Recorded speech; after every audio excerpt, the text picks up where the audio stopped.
Chairman और सभी मेंबरान, आप सभी की खिदमत में अस्सलामु अलैकुम और जुले।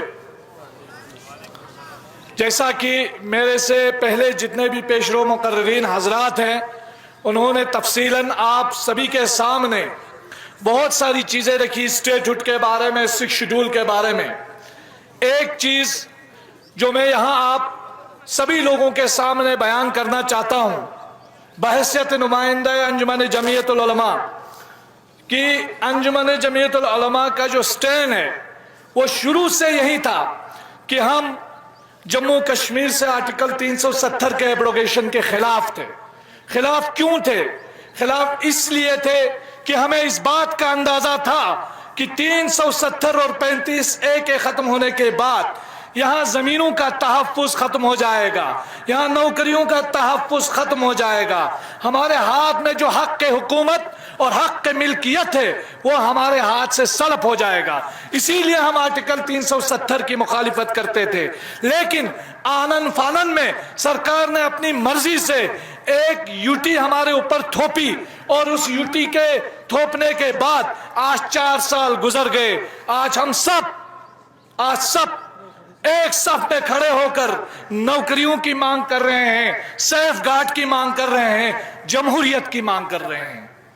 अजीजान मिल्लत, अगरचे ये बात दुरुस्त है कि हमारे और लेह के दरमियान एक तवील अरसे से इख्तिलाफ रहा, bifurcation of state of Jammu and Kashmir को लेकर और यूटी स्टेटस को लेकर।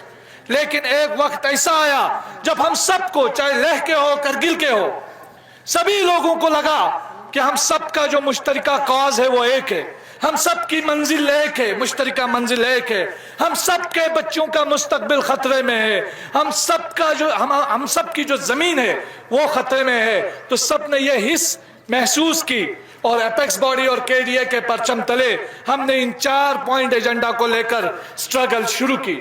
और स्ट्रगल ऐसी शुरू की कि सरकार को बातचीत के लिए आमादा होना पड़ा। और आप लोगों को मालूम है कि पिछले कई बातचीत में हमने ये देखा कि सरकार के पास लद्दाख को स्टेटहुड नहीं देने का, 6 शेड्यूल नहीं देने का कोई जवाब नहीं है, सिवाय इसके कि वो ये बताना चाहते हैं कि हम आपको ना जमहूरियत देना चाहते हैं, ना आपको 6 शेड्यूल देना चाहते हैं, क्योंकि लद्दाख के अलावा हिंदुस्तान भर में हम देख रहे हैं यहाँ रेलवे स्टेशन भी बिक रहा है, जहाँ एयरपोर्ट भी बिक रहा है, जहाँ हर चीज बिक रही है बड़े बड़े कॉरपोरेट्स के लिए। अब लद्दाख को बेचने की बारी है, इसलिए लद्दाख को बेचने के खातिर ये सारे हुकूक हमें नहीं दिए जा रहे हैं। हमें खुश किया जाता है, बहुत खुश किया जाता है। कभी पंचायत हजरात को लेकर हैदराबाद और हिंदुस्तान के तरह तरह के मुकामात में ले जाते हैं, उन लोगों को कोशिश करते हैं कि उनसे कुछ बाइट वगैरह ले ले कि ये यूटी जब से मिला है हमें तो पहली बार यहाँ दर्शन देने का मौका मिला है। कुछ लोगों को ले जाते हैं दिल्ली, हमारी कुछ खवातीन को लेके जाते हैं बिजनेस करवाने के लिए, बोलते हैं इस साल तो 1 करोड़ का हमको फायदा हुआ है।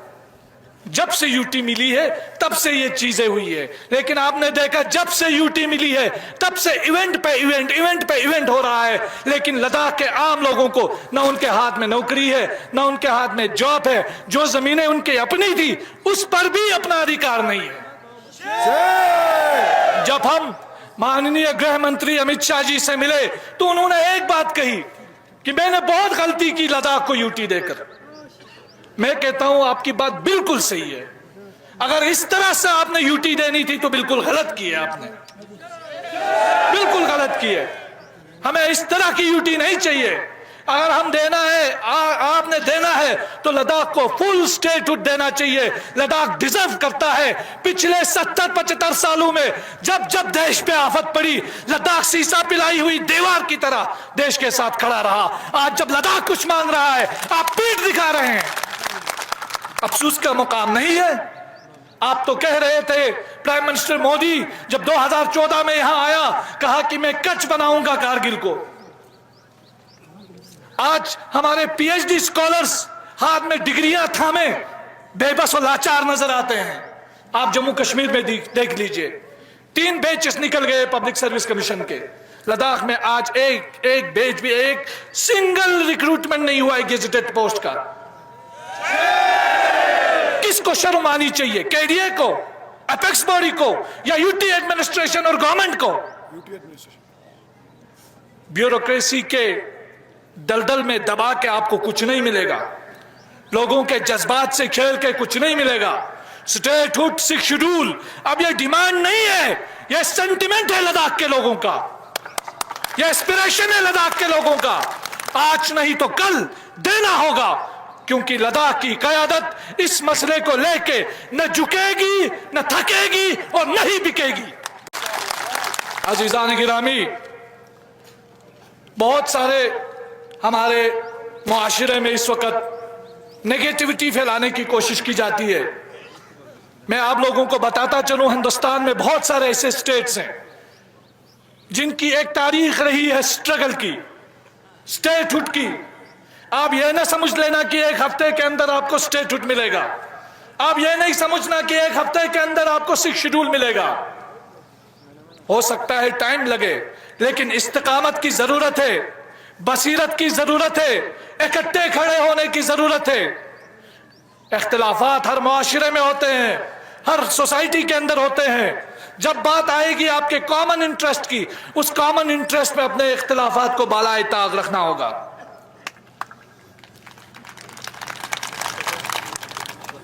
कि करगिल डेमोक्रेटिक अलायंस आइंदा आने वाले दिनों में अपनी इस लड़ाई को आगे ले जाएगी, और कैसे ले जाएगी इस बारे में हमारे को चेयरमैन साहिबान आपको बताएंगे।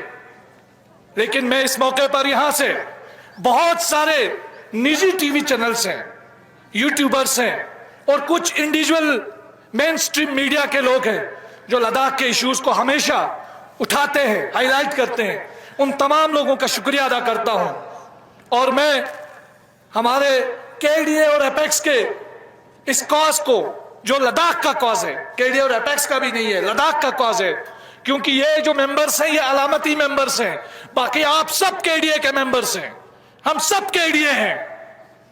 तो हम सब के सपोर्ट में, हम सब के इस कॉज के सपोर्ट में सोनम वांगचुक ने जो आमरण अनशन के नाम से वो बैठे हैं, उसके लिए मैं उनका भी शुक्रिया अदा करता हूं। और उनके साथ बैठने वाले हर स्टूडेंट का, जो दिल्ली के अंदर हमारे कारगिल के और लेह के स्टूडेंट है, जम्मू के अंदर हमारे कारगिल के लेह के स्टूडेंट है, हर जगह जहां हमारे कारगिल के और लेह के स्टूडेंट्स बैठे हैं और जो वक्तन फवक्तन हमसे सॉलिडरिटी करते हैं, उन तमाम लोगों का शुक्रिया अदा करता हूं। और उन लोगों का भी शुक्रिया अदा करता हूं जो हमें सपोर्ट नहीं करते हैं और ये लोगों को उकसाने की कोशिश करते हैं कि कुछ नहीं होगा आगे बढ़ के, क्योंकि वो अपनी असलियत दिखा रहे होते हैं और हमारे लोगों को जवाब देकर और भी अवेयरनेस फैलाने में उनकी वो मदद रहती है। इसलिए हम उसको पॉजिटिव एंगल में देखते हैं।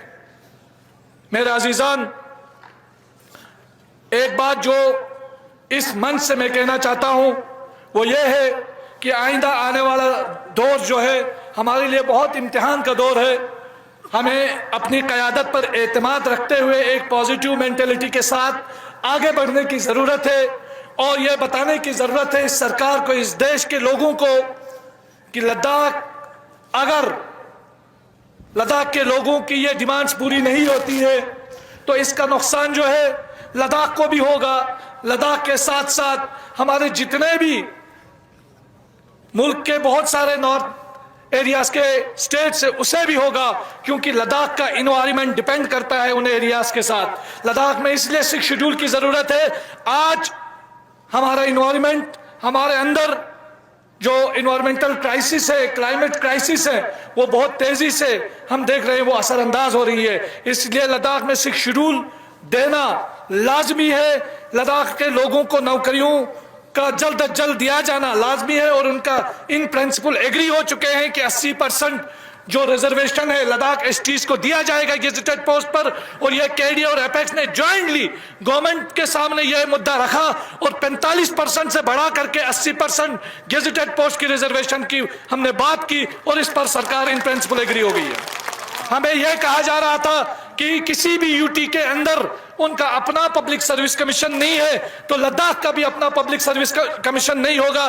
तो हमारी लीडरशिप ने केडीए और एपेक्स की सरकार को यह बताया कि जब Jammu Kashmir public service commission है और जो 5 अगस्त 19 से पहले हम सब का पब्लिक सर्विस कमीशन था, तो वो लद्दाख को एक्सटेंड क्यों नहीं हो सकता, या लद्दाख में अलग से पब्लिक सर्विस कमीशन क्यों नहीं बन सकता। तो उनका यह कहना था कि जितनी भी यूटीज है उसमें पब्लिक सर्विस कमीशन नहीं है। लेकिन हमने कहा जम्मू कश्मीर और लद्दाख एक ही माँ के दो बेटे हैं, तो जम्मू कश्मीर में होगा, लद्दाख में क्यों नहीं हो सकता है। बिला आखिर इन प्रिंसिपल वो भी एग्री हो गए कि हम बहुत जल्दी Jammu Kashmir public service commission को या तो लद्दाख के लिए एक्सटेंड करेंगे या लद्दाख के लिए अलग से पब्लिक सर्विस कमीशन का कयाम अमल में लाएंगे।